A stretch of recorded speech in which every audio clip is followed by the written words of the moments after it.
first I had to learn what the ego is. I had to learn that from the help of the mushroom. Thanks, guys.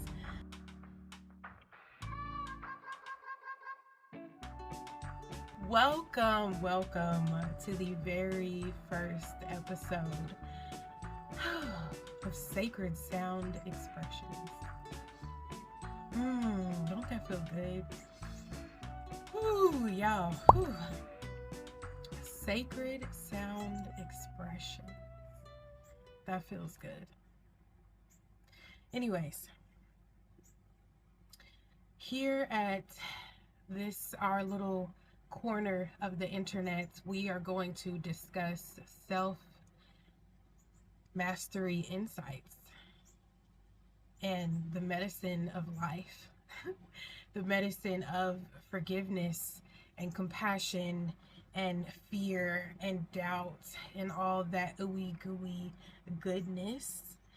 Can we talk about your girl Tia real quick though for a second? Yeah. You know Tia. What's her last name? Taking inspired action. There we go. Yeah. Fear has kept me fucking paralyzed for quite a while because it seemed like every time I took an action and I reached a goal, it's like either I got nothing out of it, I have nothing to show for all this work I put in, or I realized at the end, babes, this is somebody else's goal, this is somebody else's door, and you were helping them when you were supposed to be focused on your own door. And I just was like done. I was just done with not getting what I wanted, because I believe at the core of all of us, we know we can have, be, or do anything. And I was just so sick of building these relationships, and after 2 or 3 years, like, they fall apart.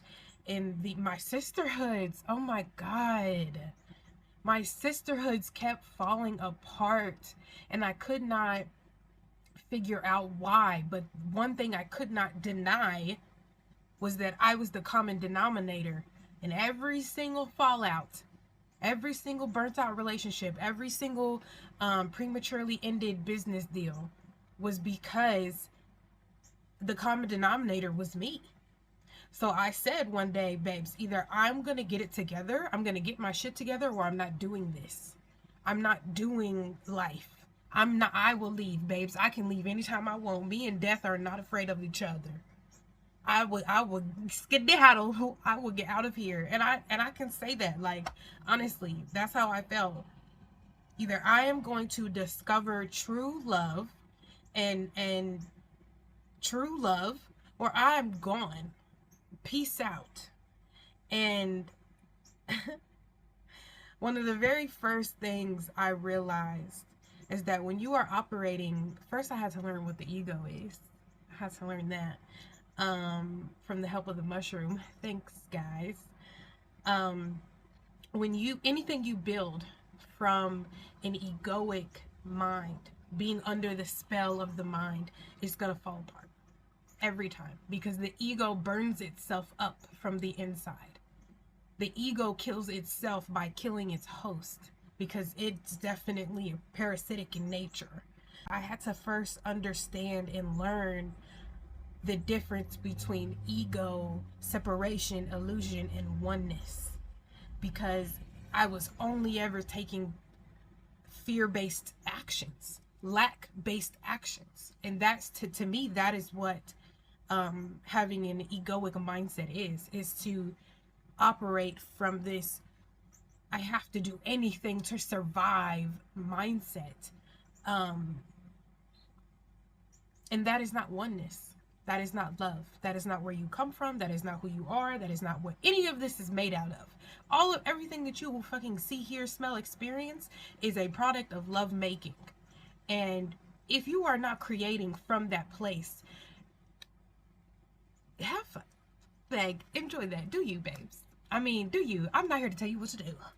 I'm just here to let you know this is what I went through, and this is what I learned along the way. God has recently decided to Um, no. I have finally decided to follow and to walk through the door that God has been telling me to walk through for a very long time. And this path that God has called me on, I didn't understand why me. Why did you choose me to minister to the collective? Like, I'm sorry. The text that just came in, timing of me saying that, I'm gonna point this out to you later, person that just texted me. Um, God has been calling me to minister, and I could not figure out why. Because I grew up Christian. So you, especially as a child, you see these pastors and you see these ministers, and you develop this judgment and this meaning of what their life is supposed to look like and what a minister is supposed to be doing and not to be doing. But what I've learned is, for one, we cannot hear anyone else's guidance system. I can't verify whether or not God told you to do that. And I'm realizing that was the foundation of fear, is that God is calling me to minister in a way that has never been ministered before. It's new. I'm at the edge of creation with God, and he's calling me to do something that I don't see a lot of in my communities that I operate in. And I felt so unworthy. I never thought I would ever deserve to be so holy. How could I just decide that I'm so holy I can just choose to be a minister? But that's not how that works. I didn't choose this. I didn't choose it. I did not choose ministry. Ministry chose me. This is completely out of my comfort zone. Like, I don't know why I'm doing this. I just know that God told me to do it, and I'm tired of not listening. Uh, Speaking of listening, can we talk about surrender and submission? Because they have a very, very similar vibration, but there is a subtle difference between the two, in my opinion. So, in my opinion, surrendering means to stop trying to make things happen. We be so focused, I know I was so focused on the external and trying to change the external without ever even focusing on what was happening inside of me. And surrendering is to let go of the control of what's happening on the outside, accept it all, even the parts that make you sick, the parts that make you angry. Accept it and stop trying to change it, and go inside and change what's happening on here, in here. And submission is first believing that you have a guidance system being delivered to you, and then trusting what the guidance system is telling you to do is going to lead you to where you want to go.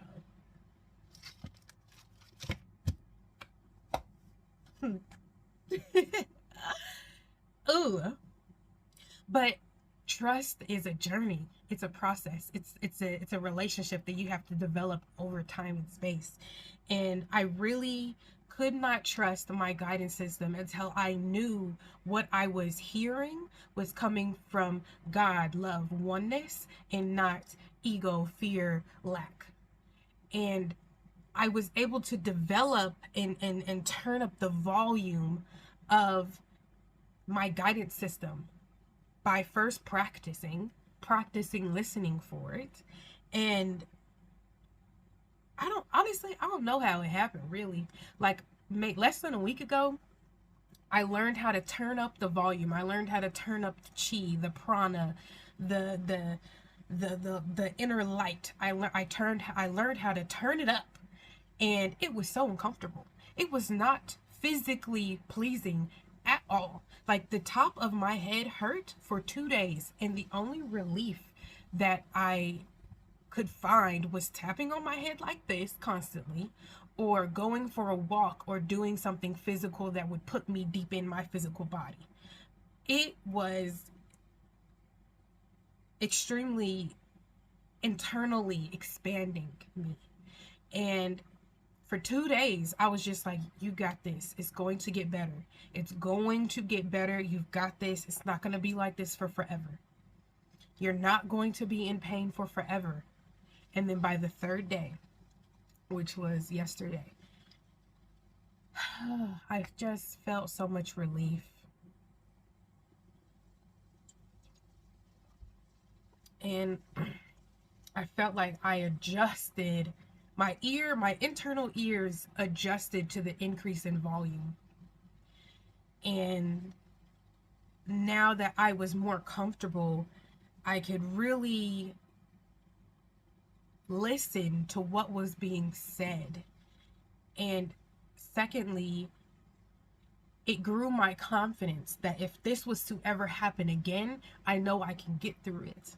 So next time, if it's harder or longer or whatever, I know, like, no matter how bad this gets or feels, I know that I can keep going. Like, I know that I can get through this. So I turned up my chi, I turned up my light, I turned up my guidance, and I got comfortable. I got used to the new increase in volume. And then I had to learn how to maintain the presence of God. How can I still operate in my external atmosphere, in my environment, and maintain the presence of God within? Because that's the only way I know how to take inspired action, and how I know where the action, the inspiration is coming from. So, I just practiced. I woke up, I reached for the presence of God. I made my tea, I reached for the presence of God. I sat down to read and to do morning journaling, I reached for the presence of God. I went out for an errand, I reached for the presence of God.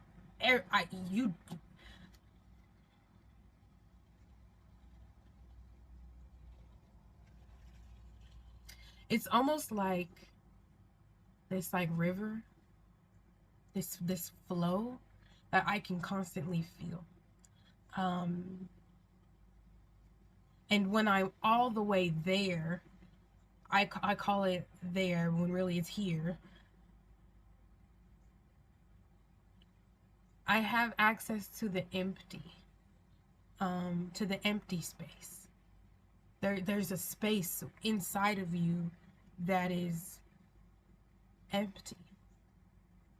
And that can be so scary to the ego. To the ego, it's scary. To you, who you truly are, your the fullness of who you really are is in the empty, because that's how big you are.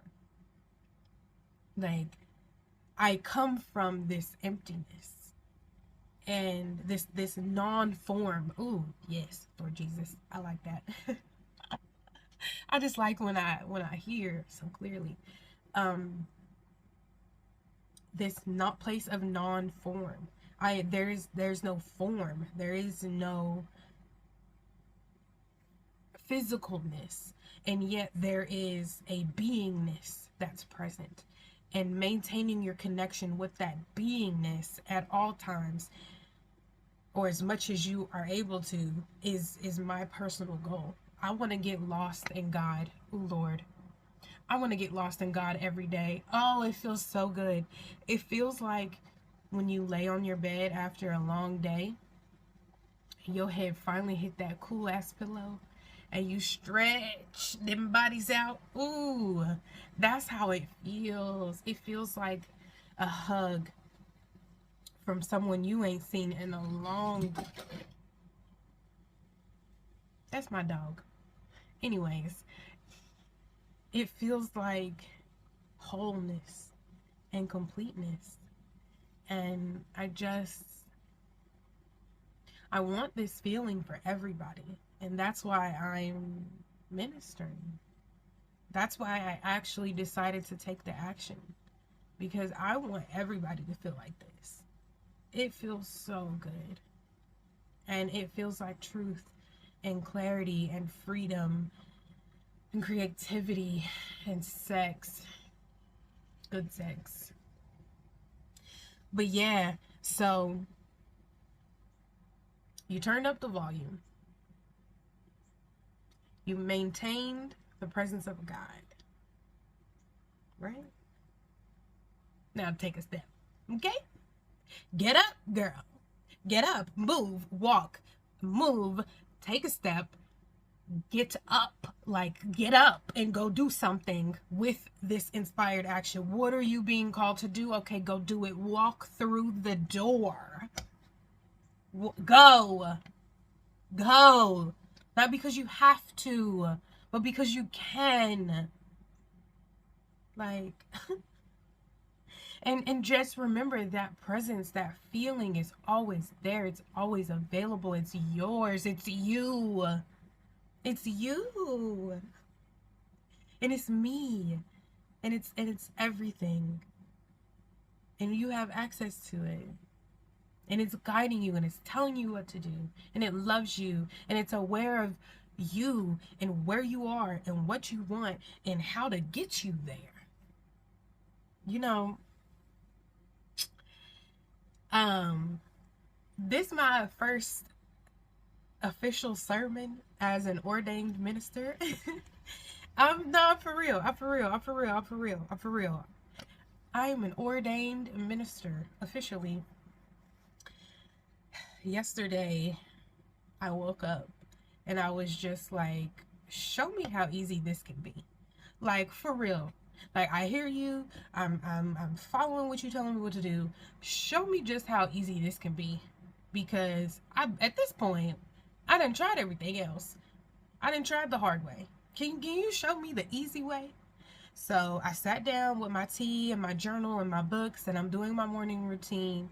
And something in me, I heard, or I received a vibration, and I translated it to Google how to be a minister. And I'm like, okay. I Google how to be a minister. It's talking about you got to get a bachelor's degree and then some kind of like master's degree, and then you got to get with a church, and then you got to do this, and then you got to do this. And I was like, I'm not gonna do that. Then I kept scrolling, and I saw this website said getordained.com. And I was like, okay, cool, click on it. I'm just gonna just follow my guidance. Click on the link. And it was like, legally become a minister in whatever state you're in. So I'm like, okay, let's just like put my information in. Because you have to like, I guess it said put in an application. So I was like, okay, let me just put in an application and see what happens from there. So I put my little information in. I hit submit, and it said, congratulations, you are officially an ordained minister. And I was like, do what now? What? This can't be real. This can't be. No, come on. So I'm starting to read about the company or whatever. It's called Universal Life Church, and it had all the symbols of all the religions, which I thought was super cool. And synchronistic, obviously. So I'm reading about the company, and I'm like, yeah, this look too legit to quit. And so, yeah, I'm an ordained minister. And okay, let's entertain both sides, okay? Balance, duality. Today's the autumn equinox, so let's look at both sides. Let's say this is legit, right? And I am actually legally an ordained minister, which means I can do weddings, funerals, baptisms, etc.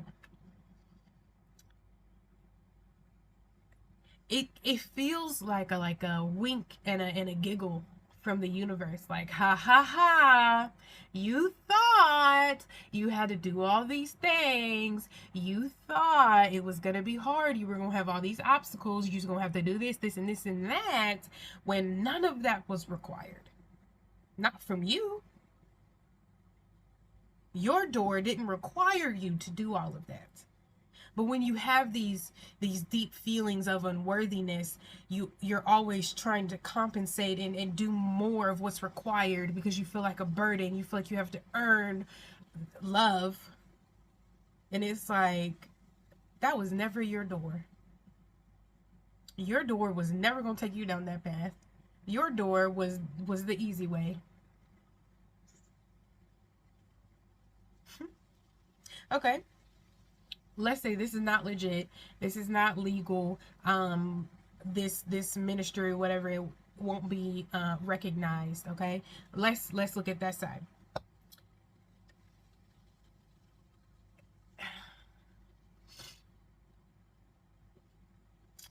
Here's the thing, though. Everything is neutral. You get to assign the meaning that you want to assign. And I decided that every meaning that I'm going to decide will have served me in some kind of way. So one of the meanings that I could choose to assign here is that now I have confirmation. At least now I have confirmation. Now I know, like, babes, do you remember how it felt when for that 1, 2, 3, 4, 5, 6, 7, 8 seconds you allowed yourself to believe that you are actually an ordained minister? You remember how that felt? Yeah, now you know. Now you know what you want. Now you know, babe. So now we're here. We're here and we're in the now, and we're present. The presence of God is among us. Hello, welcome. How y'all doing? Good to see you. So what's next? What's next? You get another episode next Wednesday. I take the week to study and to journal and to allow life to show me what I'm supposed to be talking about. And now we go. Now we move. Now we walk through the door. Now we get up and we go. And we trust. And we believe and we know. Ooh, now we know. All right, I love you. Thank you, babes. If you made it to the end of this video, can you just like drop me a song in the comments to let me know that you see me and I see you seeing me, and you know you see me, I see you? Okay, can you just drop me a song? Share this video with anyone you think would enjoy it, you know, help me grow and expand in things. And that's it. I'll see you next week. Okay, I just want to add that video took 27 minutes of my life. And if y'all understood how much I procrastinated on making this video, God been done told me to make this video. And 27 minutes. It took 27 minutes. So, yeah, it's just crazy to me how, like, I was, like, dreading the most beautiful thing that I was about to do. Like, it turned out so good and so beautiful and so delicious and yummy and easy. And I was scared. I was scared for nothing.